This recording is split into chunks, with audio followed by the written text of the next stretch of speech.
Muito bem, pessoal. Então, hoje nós vamos dar sequência ao conteúdo que trabalhávamos na nossa última aula, o Iluminismo. O objetivo da aula de hoje é que a gente possa analisar os demais teóricos que foram não só proeminentes, como fundamentais para a difusão deste pensamento. Lembrando que o Iluminismo é um movimento intelectual de caráter burguês típico do século XVIII, que não só iria influenciar as revoluções que marcariam as transformações da sociedade de então, como contribuiriam com a fundamentação das bases teóricas e institucionais que regem a sociedade contemporânea.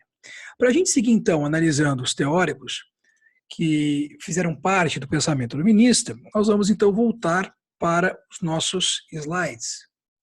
Peço desculpa de antemão pelo fato de não haver a transmissão de imagem. É que, como eu estou gravando de noite, a iluminação está bem precária e a imagem ficou muito escura. Tá? Vamos lá. Quando nós falamos em iluminismo, na sua vertente econômica, nós vamos falar de duas grandes representações, uma na França e a outra na Inglaterra, no mundo britânico. No caso francês, inevitavelmente nós vamos nos deparar, seja numa prova de vestibular, seja numa prova de PAV ou outro concurso qualquer, com a corrente dos fisiocratas. Fisiocratas, físio, natureza, kratos, poder. O poder oriundo da natureza. Autores como François Quesnot, assim como Jacques Turgot, na sua obra Tableau économique, que na verdade numa tradução literal seria quadro econômico, vão estabelecer a teoria que sustentaria o pensamento fisiocrata. Essa teoria, como a gente pode perceber nos aspectos pontuados aqui no slide, tem como primeira característica fundamental o entendimento de que a economia é uma ciência natural. Portanto, se a economia ela é uma ciência natural, é necessário que nós venhamos a entender ao seu regimento, a sua forma de funcionamento. Estas leis não dependem dos seres humanos e existem de forma totalmente alheia à sua vontade. Sendo assim, perceber, compreender e entender como essas leis agem no meio econômico é premissa fundamental e necessária para que se obtenha o progresso. Quando se age de acordo com essas leis, se tem o crescimento da economia, diziam os fisiocratas. Agora, quando se lança contrário às percepções de funcionamento dessas leis, nós passamos a ter como fruto as crises. Diziam os fisiocratas que as leis naturais da economia, estas que não dependem da vontade do homem nem da sua intervenção, elas inevitavelmente têm como aspecto primeiro a liberdade. E daí o porquê que os fisiocratas são os chamados defensores e propagadores do liberalismo econômico. Eles dizem que deixai fazer, deixai passar, que o mundo anda por si só. Ou seja, sem que haja a intervenção do Estado, sem que haja o controle do homem sobre esta economia regida por tais leis naturais, nós passaríamos a ter o desenvolvimento. O contrário seria, então, o refreamento, seria a sucumbência de uma economia que poderia ser grandiosa. Vejam, a frase lançada pelos fisiocratas, o que marca o pensamento fisiocrata, de deixar fazer, deixar passar que o mundo anda por si, preconiza dois princípios. Primeiro, a liberdade fundamental e necessária de produção. Uma vez que criticam a intervenção do Estado na economia, claro que passam a defender o seu antagônico, que é a liberdade de produção. Mas não só essa, a liberdade de comércio e com esta a livre concorrência. Vejam que ao defender a liberdade, tanto na produção quanto na comercialização e concorrência, os fisiocratas estão atacando o âmago do pensamento econômico tradicional do antigo regime, que é o mercantilismo. O mercantilismo marcado pelo protecionismo, pela intervenção do Estado na economia e por outros princípios, tais como metalismo, balança comercial favorável e etc. Então, vejam, uma lógica muito clara que a gente tem que perceber é que a fisiocracia, como parte de uma corrente de pensamento própria do liberalismo iluminista, se contrapõe aos valores econômicos do antigo regime. Por isso mesmo, podemos dizer, sem nenhum tipo de prejuízo, que a fisiocracia era, antes de qualquer coisa, antimercantilista. Tá? A fisiocracia tem a responsabilidade, ou pelo menos a importância, de lançar as bases de uma reflexão sobre a ponderação da intervenção do Estado na economia. Eles vão estabelecer a seguinte pergunta: até que ponto a intervenção do Estado ela é favorável ao crescimento econômico nacional? Se tu observares, né, o nosso slide, nós temos aqui, quando a gente fala do Anne Robert Jacques Turgot, a figura de um ministro, e o ministro das Finanças de Luís XVI. Se tu não lembras, Luís XVI fora o rei que governara a França no contexto da Revolução Francesa. E Turgot é um dos ministros, então, convocados pelo rei para literalmente tentar resolver os problemas das contas públicas, uma vez que o Estado estava em déficit, recolhia menos do que gastava. E Turgot diz: manter a intervenção do Estado junto à economia nesse momento é literalmente levar a economia à bancarrota. E é o que de fato acontece. Mesmo aconselhando o rei e os demais ministros, Turgot acaba sendo afastado, porque as medidas a que ele passa a defender desagradam a aristocracia reinol e que estava em torno da realeza da monarquia de Luís XVI. Muito bem, sigamos adiante. Na sequência nós trazemos então Adam Smith. Adam Smith é um teórico da Grã-Bretanha muito importante para a fundamentação das bases do capitalismo industrial. Eu vou te explicar por que razão.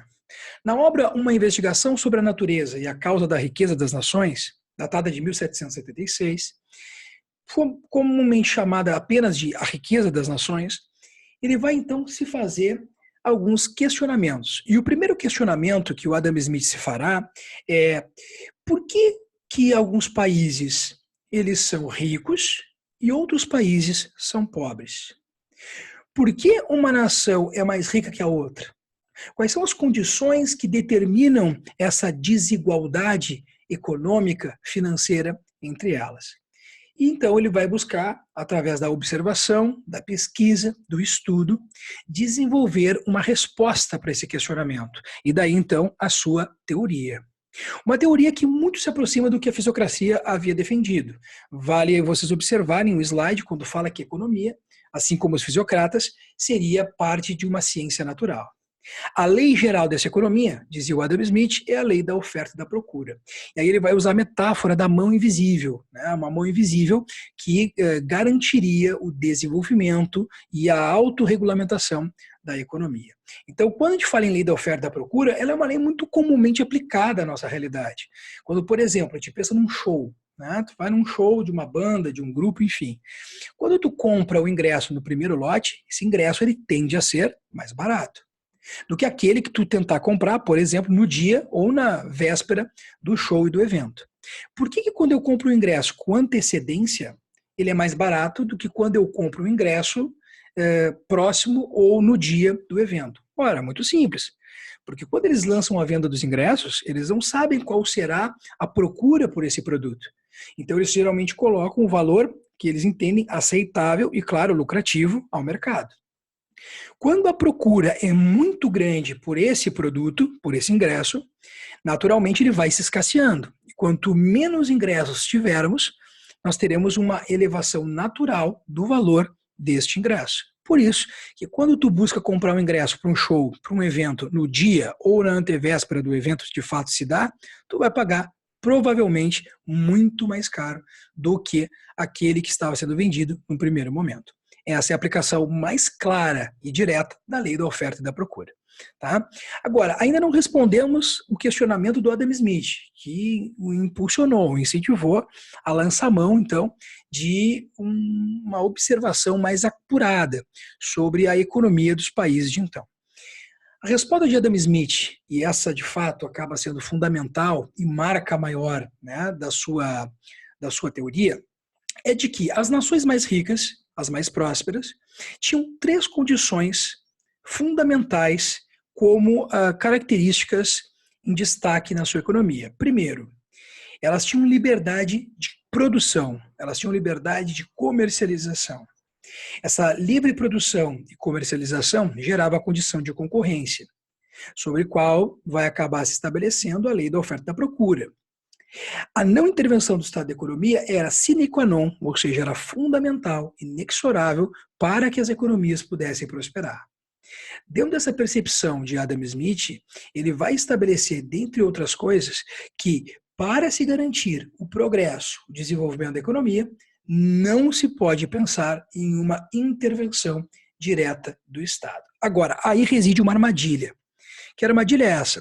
Quando pensamos e lemos a obra de Adam Smith, nós entendemos que a não intervenção dele, a priori, pode parecer uma coisa absoluta, ou seja, o Estado nunca deve intervir na economia. Só que isso não é verdade. Tá? O Estado não deve intervir na economia de modo a prejudicar o seu progresso, de modo a adulterar as leis naturais que essa mão invisível autorregulamenta junto à economia. Agora, quando a intervenção do Estado, ela corrobora, ela estimula o progresso dessa economia, quando a intervenção do Estado não fere as leis naturais da economia, então ela não apenas é pertinente, como necessária. Vale lembrar, e a gente tem aqui no slide, que o pensamento de Adam Smith, ou pensamento smithiano, como também é chamado, ele fundamenta as bases do liberalismo econômico e da denominada escola da economia clássica. Se a gente for fazer um paralelo histórico, né, do pensamento liberal, vamos chegar ao século XX, vamos a 1929. 29, nós sabemos que ocorre uma grande crise, um grande crash da Bolsa de Nova York e do sistema capitalista como um todo. Há um colapso global do sistema capitalista liberal. E dentro daquele contexto, quando a gente analisa as prévias dessa crise, nos Estados Unidos, que era o centro econômico e político do mundo do pós-Primeira Guerra, do mundo de então, nós teríamos uma plataforma liberal, aplicada pelos 3 diferentes presidentes republicanos naquele contexto. E mesmo que o liberalismo defendesse a não intervenção do Estado na economia, ainda assim, por exemplo, no governo Hoover, que é um dos últimos presidentes antes da eclosão da crise, ele vai então estabelecer, sim, uma intervenção do Estado e a utilização do erário público para garantir o quê? Os lucros dos bancos americanos. Ele tinha como finalidade estimular. A política do governo era que os bancos privados fossem estimulados a emprestar dinheiro para países estrangeiros da Europa Ocidental, vide França e Inglaterra. Para que esse dinheiro fosse favorecido a esses países, o que o governo faz? Ele dá garantias ao banco de que esse dinheiro iria retornar. Porque vejam só, como havia se dado a Primeira Grande Guerra, e nós estávamos num contexto pós-guerra, a possibilidade de um não pagamento desses empréstimos era significativa. Afinal de contas, a incerteza se essas economias iriam conseguir se reerguer era muito grande. Então, o que o Estado faz? Ele intervém. E ele garante, através do que a gente vai chamar de seguros financeiros, que caso ocorresse o não pagamento dos empréstimos, o Estado americano se responsabilizaria frente aos bancos, ressarcindo o erário perdido.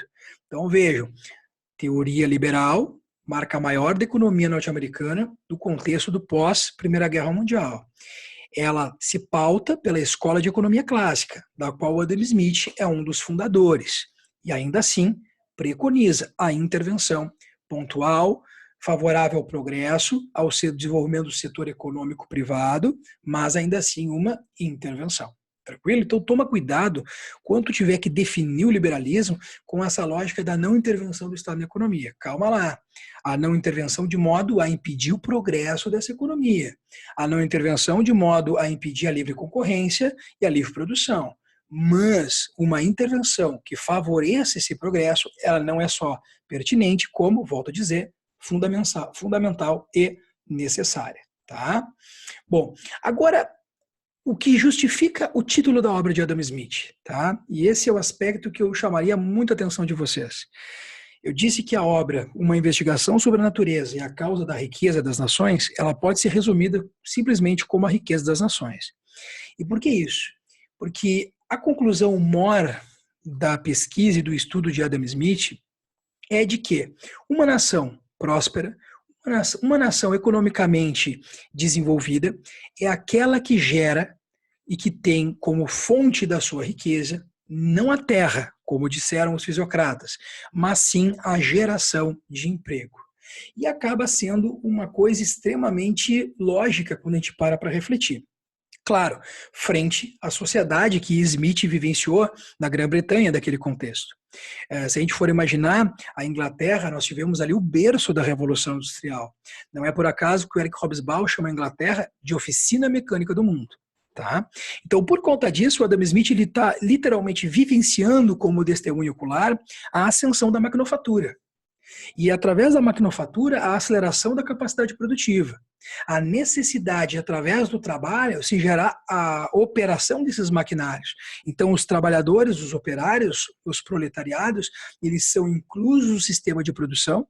E quando inclusos no sistema de produção, como complemento a essa máquina ou operadores dela, eles geram, então, a verdadeira riqueza de uma nação, que é o trabalho. E vamos entender por que razão ele diz isso. Ora, se eu trabalho, se eu desenvolvo a prática do trabalho, eu recebo um valor por isso. A minha mão de obra, ela detém um pagamento, uma valoração. Esse valor que eu pego, eu uso para consumir. Ao mesmo tempo, aquele que gera o trabalho, ele também gera a produção, porque o trabalho tem como consequência a produção. Então, olha só qual é o ciclo que se cria. Eu trabalho, recebo por isso e consumo. O fruto do meu trabalho é a produção, que é colocada disponível ao mercado e que gera consumo e, obviamente, obtenção de capital. Então, tu cria uma roda, um ciclo que a gente denomina de ciclo virtuoso. Por que virtuoso? Porque ele é positivo, ele é favorável ao crescimento econômico destas nações. Então, para Adam Smith, que como os fisiocratas é um antimercantilista, o Estado não deve intervir na economia, a não ser que para favorecer e garantir o progresso sem ferir as leis naturais. A economia, para que seja próspera, ela tem que ser livre na produção, livre na concorrência, livre na distribuição. E, obviamente, ter como fim a geração de emprego, que gera naturalmente produção, que gera consumo, que gera renda e, naturalmente, um ciclo de desenvolvimento. Tranquilo? Então, Adam Smith, teórico bastante importante do pensamento iluminista. Então, aqui uma representação, né, de imagem dele. E seguimos para o nosso próximo ícone, que é o Jean-Jacques Rousseau. Se é verdade que Clístenes foi o pai da democracia lá no mundo antigo grego, Rousseau é o pai da democracia moderna. Vai entender por quê. A obra máxima de Rousseau é a do contrato social. E ela já muito claramente nos dá a intenção principal do desenvolvimento dessa obra. Rousseau está preocupado, diferente de outros pensadores daquele mesmo contexto, com as questões de ordem social. Rousseau está preocupado e debruçado, melhor dizendo, sobre as questões da evolução do indivíduo na sociedade. Ele vai se fazer um questionamento. Ele vai se perguntar por que o indivíduo nasce todo ele igual, porém ao longo da vida vai assumindo posições e condições distintas, de modo que no final dela eles estejam numa condição de total desigualdade. Então, em outras palavras, como a gente tem aqui no slide, qual é a origem da desigualdade entre os homens? Essa é a postulação feita, né, na obra do Contrato Social por Jean-Jacques Rousseau. E não só ela, ele tem outras obras importantes que falam da própria ideia de desigualdade, que também vão ser percursoras nesse questionamento. Qual é a resposta, então, encontrada por ele? Para o Jean-Jacques Rousseau, a origem da desigualdade social entre os homens está numa sociedade que molda os homens na defesa da propriedade privada, muito mais do que na defesa dos valores propriamente humanos, o que acaba causando um conflito entre os proprietários, ou seja, os detentores dos bens, e os não proprietários, aqueles que não tendo o capital, que não tendo a propriedade privada, vendem a única coisa que lhe resta, que é a mão de obra. Né? E a gente está falando, obviamente, dos trabalhadores. Jean-Jacques Rousseau, como um teórico contratualista, é óbvio que ele vai entender que essa relação ela está intrinsecamente vinculada à forma como o Estado lida com a sociedade. Um contratualista, como Jean-Jacques Rousseau, entende que essa situação de desigualdade ela é gerada por um contrato. Então, qual seria a solução para resolver essa condição de desigualdade? Ora, se a condição de desigualdade é constituída pela lógica de um contrato, que óbvio que não é literal, não é um contrato assinado por pessoas, mas é sim a forma de relacionamento entre o Estado o governo, e aqueles que ele exerce o poder de administração, que é a sociedade civil. Então, se há um contrato cujos termos acabam estabelecendo e possibilitando a desigualdade, a solução para o fim dessa desigualdade é simples, é o estabelecimento de um novo contrato social. A ruptura daquele que está em vigência e o estabelecimento de um novo. Tá? E nesse novo contrato social, os termos desse novo vínculo devem ser claros. O poder político não poderá ser tratado como algo privado. E olha a importância do que ele está dizendo. O poder político não pode ser tratado como algo privado. Ele tem que ser público e ele tem que emanar do povo. Olha que importante afirmação e busca de resolução para um problema de Jean-Jacques Rousseau. Ele diz isso por uma questão óbvia. Quando analisado o contexto político daquela época, quem é que estava à frente do Estado? Quem eram os reis? Quem eram aqueles que tinham o poder da caneta, da decisão, do mando sobre a sociedade? Era a elite aristocrática. Então, dizia ele, quando o contrato estiver estabelecido de tal forma que o poder estiver concentrado nas mãos de uma aristocracia, de um grupo elitista, jamais o povo, o homem comum, será guarnecido ou atendido nas suas necessidades. Jamais a desigualdade será uma preocupação por parte desses estadistas. Por quê? Porque a eles se tem a prosperidade. A eles reside a propriedade privada. Então ele defende que a soberania deva partir do povo. E quando ele fala o povo, ele está se referindo sim ao aristocrata, mas sobretudo aos trabalhadores também. O que ele está fundamentando nesse exato momento? Os princípios da democracia. Por isso eu te dizia e vou repetir. Se é verdade que Clístenes é o pai da democracia do mundo grego antigo, Rousseau é o fundamentador da democracia moderna contemporânea. Tá? Essa democracia ela traz a ideia de soberania popular. Essa noção bastante importante e que tem como máximo a estruturação vertical dessa soberania e ascendente, ou seja, ela parte da base, a tal soberania, ela parte da elegibilidade estabelecida pelo povo frente aos seus representantes e ela chega então até o topo, que é o Estado. E quem seria então este representante? O político comprometido com as questões sociais. Uma vez que o poder emana do povo e este político é um reles representante desta soberania, um representante da vontade coletiva.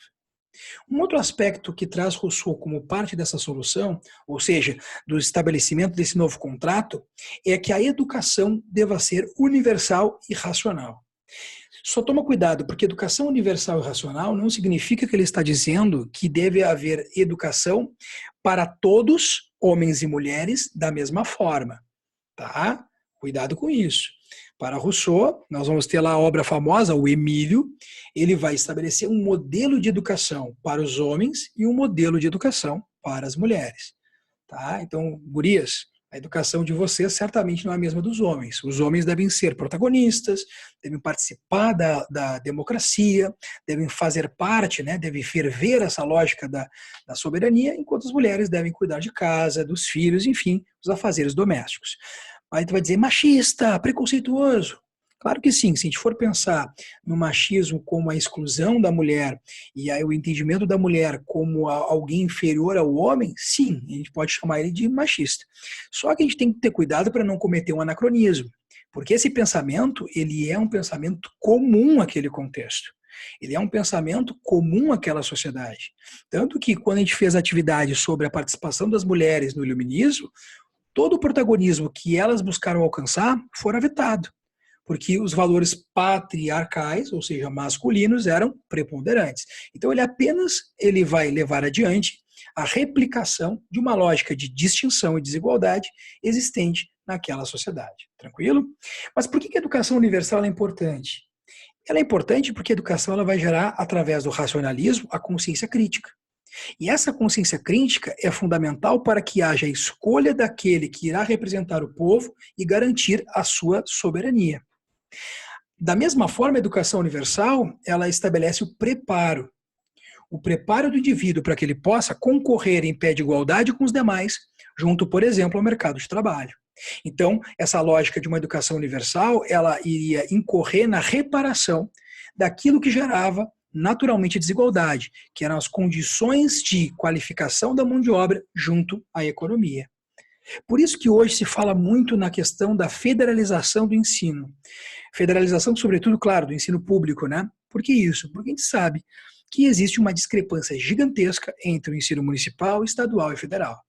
Mesmo que todos sejam parte de um ensino público, ainda assim, os recursos destinados à valorização dos professores, entre outras coisas mais, acabam sendo radicalmente distintos. Tá? Então, hoje, essa ideia de uma educação universal, ela busca a qualificação do ensino público, porque esse é um ensino garantido por lei a todos nós. A lógica de qualificação do ensino público é que o filho do trabalhador possa ter a mesma condição de concorrer a uma vaga universitária e, posteriormente, ao mercado de trabalho, do que o filho do dono da empresa. Tá? Então, a educação universal, uma das premissas para combater a desigualdade, segundo Rousseau.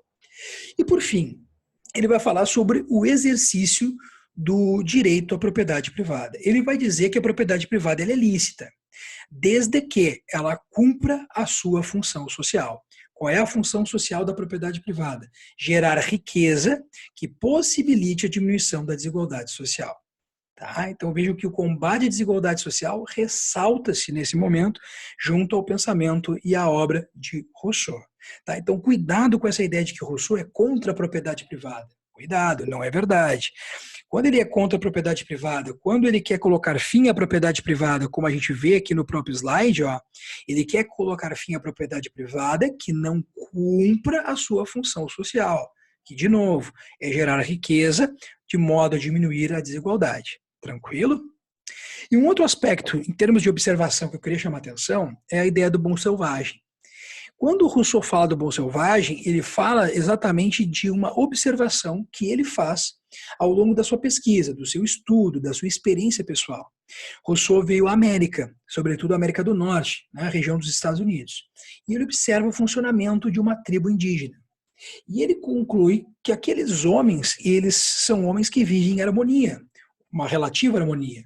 E qual seria a razão para isso? Rousseau diz, esses homens eles não são educados e eles não são fomentados nos seus princípios e valores culturais para a competitividade. Eles não são direcionados à busca, né, inveterada pela propriedade privada. Eles vivem de modo coletivista e de modo integrados. Integrados numa sociedade que coletivamente, vai partilhar de toda a riqueza ali produzida. E olha só, ele não quer dizer com isso que o homem ele é bom por natureza e a sociedade corrompe. Cuidado com essa afirmação.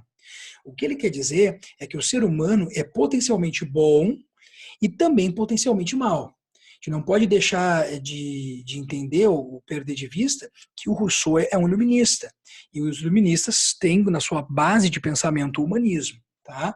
Então a bondade e a maldade residem no homem. O que vai distinguir o homem ser bom ou mal? Bom, o que vai distinguir é a forma como a sociedade vai o moldar. Se moldá-lo para o bem, será um homem que praticará o bem. Se moldá-lo para o mal, será um homem que praticará o mal. Tá? E vejam, o selvagem americano para ele seria estimulado ao bem. E uma das razões para isso é porque ele não é instigado, ele não é levado à busca pela propriedade privada. Certo? Então essa seria a análise, a visão do Rousseau. Não haveria no meio selvagem, no meio desses nativos, dos indígenas, tá, a divisão entre proprietários e não proprietários. Porque, de novo, vou insistir, junto àquela tribo, junto àquela sociedade, tudo que é produzido é partilhado entre todos. Tá? Então, a ideia de uma lógica menos desigual. Mesmo que é verdade que haja uma certa hierarquia, né? Principalmente em tempos de guerra e em tempos de necessidade, calamidades, dentro desses grupos sociais. Tranquilo? Então, bom selvagem. Aqui está uma representação do Rousseau. E para a gente fechar, os enciclopedistas. Tá? Por que o nome enciclopedistas, Ayrton? Ora, os enciclopedistas, eles são aqueles que vão estabelecer a constituição do que a gente vai chamar de enciclopédia ilustrada, que é a sua obra maior, tá? A sua obra de maior destaque. O que é a enciclopédia ilustrada? A enciclopédia ilustrada é um conjunto de verbetes que tratam dos mais diferentes conceitos e aspectos, né, da vida cotidiana. Então, desde política, música, arte, né, amor, coisas subjetivas e coisas mais concretas. A ideia era trazer o posicionamento do iluminismo frente a esses conceitos. Literalmente, o objetivo é expandir o pensamento iluminista e, óbvio, divulgando esse conhecimento, refundar as bases, os valores e as máximas daquela sociedade. Tá? Quais são os autores que preconizam e são responsáveis pela fundação da Enciclopédia Ilustrada? E aí, antes de a gente falar do nome deles, uma observação. Pode aparecer na prova para ti pensamento enciclopedista. E o nome e a razão para isso a gente já sabe. O nome das obras, Enciclopédia Ilustrada, tá? Dividida em 35 volumes. Agora, pode aparecer como pensamento ilustrado. E por que pensamento ilustrado? De novo, porque o nome da obra é Enciclopédia Ilustrada. Tá? Tranquilo? Bom, os autores dessas obras é Denis Diderot e Jean Leron d'Alembert. Todos os dois são catalisadores desse pensamento e fomentadores da propagação dos conceitos iluministas. Então aqui nós temos a representação de ambos, os teóricos, Diderot e d'Alembert, um espelhamento do que seria a capa, então, dessa enciclopédia ilustrada. E aí, para o encerramento do nosso assunto, iluminismo, a gente não poderia citar o despotismo esclarecido, ou os déspotas esclarecidos. Eu havia falado isso no nosso encontro anterior e alguém, se não me falha a memória, perguntou, né, o que era o despotismo esclarecido e eu dei uma prévia, né, do que era esse conceito. Então vamos lá. Despotismo esclarecido. O que é um déspota? Um líder, né, um soberano, um detentor de poder que age de acordo com a sua vontade, ou seja, de modo mesquinho e impondo esta vontade mesquinha, se necessário, através do uso da violência. Tá? Então o déspota é aquele que governa de forma autoritária e impõe a sua vontade sobre os demais. Por que é esclarecido? E aí é claro que os déspotas são os reis absolutistas do antigo regime. Mas esclarecidos seriam eles os reis que, mesmo mantendo a natureza autoritária do seu poder, conhecedores do pensamento iluminista, passariam a assimilar aspectos desse pensamento, de modo a estabelecer reformas que modernizariam o funcionamento do Estado, sobretudo no quesito burocrático e econômico. Agora, cuidado! O despotismo esclarecido, ele não irá estabelecer a abdicação ou a superação do poder absolutista. Por isso que o slide nos chama a atenção, aqui em negrito, dizendo o seguinte: o despotismo esclarecido é uma eterna contradição. Por quê? Tu tens a manutenção do absolutismo de um lado e do outro uma administração que tem como fundamento, que tem como princípio a lógica iluminista. Tá? Lembro de uma questão de prova que falava sobre o despotismo esclarecido teria sido. E aí a resposta correta chamou a atenção à época, quando veio essa prova à tona, não lembro se era a prova da URGS, não lembro qual era a banca, mas dizia que o despotismo esclarecido tinha sido uma experiência mais ou menos bem sucedida. Mais ou menos é uma coisa complicada a gente pensar em história, mas de fato, né, a complexidade daquele período possibilita que essa fosse uma afirmativa cabível. Mais ou menos por quê? Ora, porque alguns reis, através dessas reformas de modernização do Estado, conseguem impedir que revoluções acometessem o seu reino, enquanto outros não conseguiram ser tão bem-sucedidos quanto os primeiros. E aí acabaram vivendo revoluções que custaram, inclusive, não só a coroa, como a sua própria cabeça. Então, ali abaixo, a gente tem alguns exemplos de déspotas esclarecidos. Então, José II na Áustria, Catarina II na Rússia, Frederico II na Prússia, José I em Portugal e Carlos II, né, o conde de Aranda, na Espanha. José I em Portugal, ele propriamente, ele leva a condição, né, a nomenclatura de um déspota esclarecido, porque ele era um rei absolutista, como todos os demais listados ali. Mas quem vai implementar as reformas, quem vai idealizar um Estado mais moderno e que assumisse algumas premissas burocráticas como forma de se desenvolver e garantir a sua prosperidade, foi de fato o ministro Marquês de Pombal. Tá? E aí por isso a gente vai falar das reformas pombalinas, mas é um assunto para mais adiante. Por hora, encerramos aqui o iluminismo. Fico à disposição de vocês. Começamos a próxima aula né, falando justamente das dúvidas que vocês porventura tenham sobre esse conteúdo. Fica a indicação dos exercícios do módulo de vocês, tá, do capítulo que trata sobre iluminismo. E na próxima aula, então, a gente tira as dúvidas e vamos para o nosso próximo assunto, que, se não me falha a memória, desculpem o teu professor aqui que já está ficando um pouco senil, acredito ser a independência dos Estados Unidos. Tá? Não tenho certeza, mas acho que é isso, a independência dos Estados Unidos. Tá bem, gurizada? Um forte abraço, um beijão no coração de todos, tamo junto nessa, vocês não estão sozinhos e podem ter certeza que nós vamos sair no final de estudo muito mais fortes e maduros, porque essa experiência vai nos deixar um legado, que é o legado de superação. Tranquilo? Forte abraço a todos, até mais.